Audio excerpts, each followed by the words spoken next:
What's Timbaland, teacherless AI classrooms, and Oprah Winfrey got in common?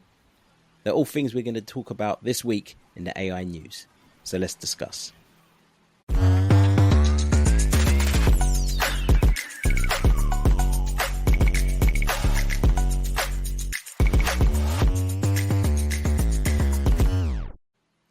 Welcome to the In a Nutshell podcast with myself, Andrew Miles Davis, and my co-host Chris Branch. This is the daily 10-minute podcast where we take out all of the techie talk around generative AI and focus on what the everyday person, content creator, and marketer wants to hear. Now, I've only got 10 minutes, so we can only focus on one subject. And today, as it's Friday, it's the news. So we're going to go over some of the things that's been happening in the world of AI this week. Now, first, before we even get into the news, I am traveling at the moment, so I apologize for my microphone if it doesn't sound as crisp as usual.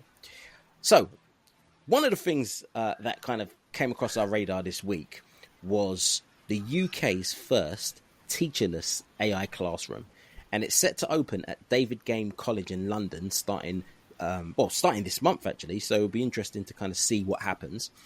But this program will cater to 20 GCSE students who will learn through a combination of AI platforms and virtual reality headsets. Now, this AI system is designed to adapt lesson plans based on individual students' performance and focusing on their strengths and weaknesses. Now, each student's learning experience will be tailored to their specific needs with a stronger topic revisited later in the term. So this is quite interesting. Stroke controversial. It's going to be interesting to see if it leads anywhere, and if this works, and this is kind of something that we spoke about in other episodes, you're going to get a lot more teacherless classrooms, which doesn't mean there's going to be no teachers in the class, I'm assuming, because otherwise, you won't get the kids to do any work. But does that mean the teacher's role will evolve from teaching to facilitating, it seems? What do you think, Chris? Yeah, well, we talked about the AI app that was going to potentially help teachers do lesson planning anyway, didn't we? Yeah. So this seems like taking it to the full extreme and just removing the teachers altogether. Like you said, I think that's a bit more controversial. Yeah. But let's see how it pans out. It's very new. Keep an eye on that one. We'll definitely report back on this one. Happening here in the UK is wild, to be honest with you. I would have imagined that to happen in like an Asian country maybe or something like that first, but to hear it about it being in the UK is pretty wild. But on that note as well, talking of schools, there has been the introduction of an AI art university course. And this is not as surprising because I think it will be very important for the future. Don't know how much it will be involved in quite specifically prompt engineering and which platforms they deem okay to be using in academia, because we've talked about them pretty much all scraping IP related and copyright related stuff to get at the capabilities that they all have right now. So whether or not they get like an educational version of an AI art generator, that's soon to be seen. But the fact that they're doing undergraduate courses is not surprising. Yeah, I think that I'm not surprised. I am surprised about this. I think AI art is going to be a huge area, but I'm surprised universities has been so quick on it. If this was this time next year or the year 2026, I wouldn't be as surprised. But this year, I'm surprised that they're so forward thinking. So let's another one we'll definitely keep an eye on. Yeah. Now, talking of art, but in a different form of art, and this is music, we've spoke many, many times about two platforms, Suno and Udio, and how we love music AI generation, and it's probably what we play with at the moment, or definitely over the last 6 months, probably the most. Now, Timbaland, the producer, he's put a video out this week of him using Sono. Now, what he was saying is that he was saying to other producers, if you've got unfinished work and he's got many tracks that's unfinished, you should, try this. Because he actually tried it, played it, filmed his reaction, and noticed how easy it was for him to finish songs. And some of the songs that he's had for years. So he's been talking about it, and he's been saying how, essentially, and this is what he quoted, "Wait a minute, my AI is finishing songs I made in 2021. Do you know how much unfinished music we all have as producers? The future is here. Next level. Let's talk about it. And Suno, many hours later, saw this and retweeted it as well. And I think they must be excited, unless he's involved with, they've got some form of deal, because it'll be a good partnership here, and it'll be good promotion if he was involved. But yeah. Yeah, a really interesting one. Another story that I heard on my side of the coin, we'll talk about that Timbaland one more in the future, maybe even in a whole episode, because honestly, it deserves an episode. I reckon it deserves an episode too. So Runway, the platform that we've been using a lot for video creation, has finally extended their ability to make video to 40 seconds. Basically, if you're in the Runway platform, there's now a little extend button underneath each generation that you make of 10 seconds, and this can be used 3 times in a row after the first initial 10 seconds. So that makes it 40 seconds in total. Interesting. Have you been playing around with it? Yeah, it's actually pretty stable. I assumed it was going to be very unstable, but actually they've managed to stabilize it somehow. It's almost as though each scene starts fresh. Oh, nice.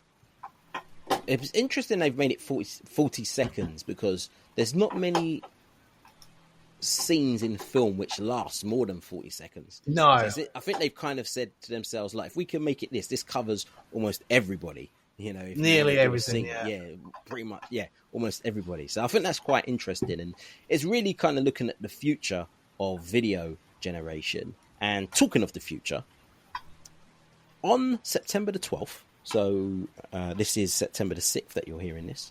So in about a week's time, Oprah Winfrey is set to host a special. It's going to be on ABC in America, so I'm sure it'll be on YouTube pretty much within minutes after the show. But it's titled AI and the Future of Us. And she's going to go, well, I say in depth, but she's going to talk about it with a number of different media pundits, including Sam Altman, Bill Gates, and also the big content creator Marcus Brownlee. So Oprah's really looking at AI and with some known people, and really saying, you know, where are we as humans? What's left for humans? How can we use it? How can we benefit from it? What should we be aware of? What should we be scared of? What should we be excited about? So I'm sure all of these questions will be covered. It's probably only going to be an hour, so she'll only be able to talk about, she'll just touch the surface. But it's definitely going to be interesting to kind of see where she's coming from, but also get a good interview, because one thing about Oprah, love her or hate her, she can interview. She's been doing it for decades. So it'd be interesting what she gets out of Sam and Bill and Marcus. Yeah, it's good to see it reaching the mainstream, honestly, and making it, more aware of the public about what they should expect, at least in the next year or something like this. It's even hard for the experts to see past then, so I don't know exactly what they're going to say about the future, but let's see. Last story from me, another video generation model has launched. It's another Chinese company, but it's not like Kling, where you had to wait and register a Chinese phone number. It's actually launched globally instantly. And as of right now, it's completely free. So no moaning about its quality or its inability to do image to video, because essentially it's free. And no doubt when they do have paid features, they'll have a lot of the other features that the video models do have. But right now, it's just launched with text to video, and you can only do 5 seconds. Have you played with it?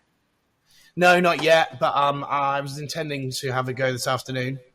Yeah, I definitely want to have a play with this one. See, I'll do my normal dog on a beach on a skateboard to see how well it does it. So far, I would say Runway's Kling, I would say, slightly better for text to video. But when it comes to image to video, I'd definitely give that to Runway. Now, last bit of news this week, and one thing that we've been hearing over the last few weeks, months, is that OpenAI is on its way out. In fact, we even did an episode saying, is OpenAI going to be the new MySpace? But OpenAI came out this week saying that there's 200 million people use ChatGPT every week, and that is up from 100 million a year ago. So these are big numbers. These are social media type numbers, if not larger than some social media platforms. So it looks like it's growing from strength to strength. However, I think the danger for something like ChatGPT is that I can get the same thing elsewhere. It's not like, unless I'm going into real depth, but most people, they go to ChatGPT because that's the one they've heard of. But you can pretty much get the same results roughly from multiple large language models. So what are they going to do to keep those people? That's going to be quite interesting. Yeah, I totally agree with that. Especially now that there's free ones, like Meta is offering a free large language model. And I think what we're going to find out here is that even though people don't need ChatGPT's capabilities, it's like going to be like an iPhone.